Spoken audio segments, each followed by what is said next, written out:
നമസ്കാരം സുഹൃത്തുക്കളെ. ഇന്ന് നമ്മുടെ കേരളത്തിലെ ചായക്കടകളിലും വീടിൻ്റെ ഉമ്മറങ്ങളിലും ഏറ്റവും കൂടുതൽ ചർച്ച ചെയ്യപ്പെടുന്നൊരു വിഷയമുണ്ട്. എന്താണെന്നറിയോ? അത് രാഷ്ട്രീയമോ സിനിമയോ അല്ല, മറിച്ച് പെണ്ണ് കിട്ടാനില്ല എന്ന യുവാക്കളുടെ വിലാപമാണ്. അത്യാവശ്യം നല്ല ശമ്പളം, സ്വന്തമായി വീട്, കാർ ഇതെല്ലാം ഉണ്ടായിട്ടും 30കളിലും 35കളിലും വിവാഹം കഴിക്കാനാവാതെ നിൽക്കുന്ന ലക്ഷക്കണക്കിന് യുവാക്കൾ ഇന്ന് നമ്മുടെ നാട്ടിലുണ്ട്. ഇതൊരു വ്യക്തിപരമായ പ്രശ്നമല്ല, മറിച്ച് കേരളം നേരിടുന്ന ഒരു വലിയ സാമൂഹിക പ്രതിസന്ധിയാണ്. എന്തുകൊണ്ടാണ് ഈ മാറ്റം? നമ്മുടെ സമുദായ വ്യവസ്ഥയിൽ എവിടേക്കാണ് ഈ കാര്യങ്ങളൊക്കെ പഴിച്ചിരിക്കുന്നത്? നമുക്ക് പരിശോധിക്കാം. എല്ലാവർക്കും നമസ്കാരം, ഞാൻ സേതുലാൽ. ഇന്ന് നമ്മൾ സംസാരിക്കുന്നത് അല്പം ഗൗരവമുള്ള കാര്യമാണ്. എൻ്റെ ഇൻബോക്സിലും സുഹൃത്തുക്കളിലും സ്ഥിരമായി കേൾക്കുന്നൊരു പരാതിയാണ് നല്ല ആലോചനകൾ വരുന്നില്ല എന്നുള്ളത്. പണ്ട് 30 വയസ്സിന് മുമ്പേ എല്ലാവരും സെറ്റിലാവുമായിരുന്നു. എന്നാൽ ഇന്ന് കഥ മാറി. ഈ പ്രതിസന്ധിയുടെ യഥാർത്ഥ കാര്യങ്ങൾ എന്താണെന്ന് നമുക്കിന്ന് ചർച്ച ചെയ്യാം. വീഡിയോ ഇഷ്ടപ്പെട്ടാൽ സബ്സ്ക്രൈബ് ചെയ്യാനും നിങ്ങളുടെ അഭിപ്രായങ്ങൾ രേഖപ്പെടുത്താനും മറക്കരുത്. ഒന്നാമത്തെ കാരണം സ്ത്രീകളുടെ വിദ്യാഭ്യാസവും സാമ്പത്തിക സ്വാതന്ത്ര്യമാണ്. പണ്ട് വിവാഹം എന്നൊരു പെൺകുട്ടിയെ സംബന്ധിച്ച് സുരക്ഷിതമായ ഒരിടം കണ്ടെത്തലായിരുന്നു. എന്നാൽ ഇന്ന് അവർക്ക് സ്വന്തമായി വരുമാനമുണ്ട്, ലോകത്തെക്കുറിച്ച് വ്യക്തമായിട്ടുള്ള കാഴ്ചപ്പാടുണ്ട്. അവർ ഇന്ന് തിരയുന്നത് തങ്ങളെ സാമ്പത്തികമായി സംരക്ഷിക്കുന്ന ഒരാളെയല്ല, മറിച്ച് തങ്ങളുടെ കരിയറിനെ മാനിക്കുന്ന, തുല്യമായി പരിഗണിക്കുന്ന ഒരു പാർട്ട്ണറെയാണ്. അഡ്ജസ്റ്റ് ചെയ്യുന്ന വാക്ക് ഈ തലമുറയിലെ പെൺകുട്ടികളുടെ ഡിക്ഷണറിയിലേ ഇല്ല. അതുകൊണ്ട് തന്നെ അവരുടെ പ്രതീക്ഷകൾക്ക് ഒത്ത ഒരാളെ കണ്ടെത്താൻ അവർക്ക് എത്ര കാലം വേണമെങ്കിലും കാത്തിരിക്കാൻ ഒരു മടിയുമില്ല. മാത്രമല്ല, ഇതൊരു ഗൗരവമായ കണക്കാണ്. കഴിഞ്ഞ 30 വർഷമായി കേരളത്തിലെ ജനനിരക്ക് കുറഞ്ഞുകൊണ്ടിരിക്കുകയാണ്. ഇതിൻ്റെ ഫലമായി വിവാഹപ്രായമെത്തിയ പെൺകുട്ടികളുടെ എണ്ണത്തിൽ വലിയ കുറവുണ്ട്. ഇതിനെ നമ്മൾ മാരേജ് സ്ക്വീസ് എന്ന് വിളിക്കുന്നു. ഡിമാൻഡ് കൂടുതലും സപ്ലൈ കുറവെന്ന അവസ്ഥ വരുമ്പോഴേ സ്വാഭാവികമായും പെൺകുട്ടികളും അവരുടെ കുടുംബത്തിനും കൂടുതൽ ഓപ്ഷനുകൾ ലഭിക്കുന്നു.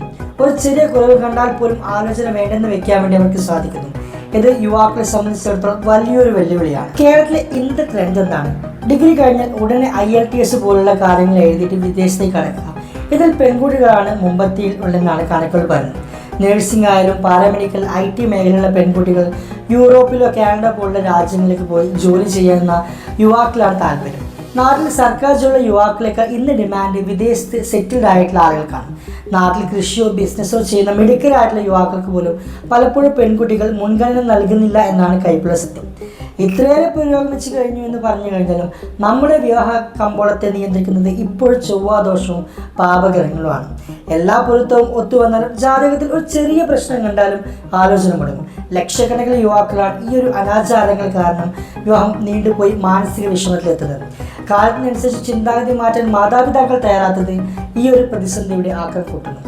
സുഹൃത്തുക്കളെ, എല്ലാ പെൺകുട്ടികളുടെയും കുറ്റമാണ് ഇതെന്ന് ഞാൻ പറയുന്നില്ല. നമ്മളിലും ചില മാറ്റങ്ങൾ വേണം.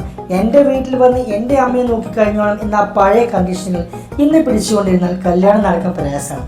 വീട്ടുജോലികൾ പങ്കിടാനും പങ്കാളിയുടെ കരിയറിന് മുൻഗണന നൽകാൻ തയ്യാറുള്ള പുതിയ കാലത്തെ പുരുഷന്മാരായി മാറാൻ നിങ്ങൾ തയ്യാറാവണം. പെണ്ണ് കാണാൻ പോകുമ്പോൾ ചോദിക്കുന്ന ചോദ്യങ്ങളിൽ പലപ്പോഴും പല കാര്യങ്ങളും അന്തസ്സും ബഹുമാനം പുലർത്തിയിരിക്കണമെന്നും പറയാൻ ആഗ്രഹിക്കുന്നു. ചുരുക്കത്തിൽ പറഞ്ഞു കഴിഞ്ഞാൽ വിവാഹം വൈകുന്നു എന്ന് പറഞ്ഞ കാര്യം അത് ഒരു യാദൃശ്ചികതയല്ല, അത് സമൂഹത്തിൻ്റെ ഒരു മാറ്റമാണ്. ജാതകമായാലും വിദേശമോഹമായാലും നമ്മളൊരു കാര്യം മനസ്സിലാക്കണം. വിവാഹം എന്നത് 2 വ്യക്തികൾ തമ്മിലുള്ള ഒരു പൊരുത്തമാണ്, അല്ലാതെ കണ്ടീഷനുകളുടെ പട്ടികയല്ല. നിങ്ങളുടെ അഭിപ്രായം എന്താണ്? നിങ്ങളുടെ നാട്ടിൽ ഇത്തരത്തിലുള്ള പ്രശ്നങ്ങൾ അനുഭവിക്കുന്നുണ്ടോ? കമൻറ്റ് ബോക്സിൽ അറിയിക്കുക. ഈ വീഡിയോ അർഹരാവിലേക്ക് ഷെയർ ചെയ്യുക. അപ്പോൾ മറ്റേ വീഡിയോയുമായിട്ട് അടുത്തും കാണുന്നവരെ it's me Sethulal signing off. By.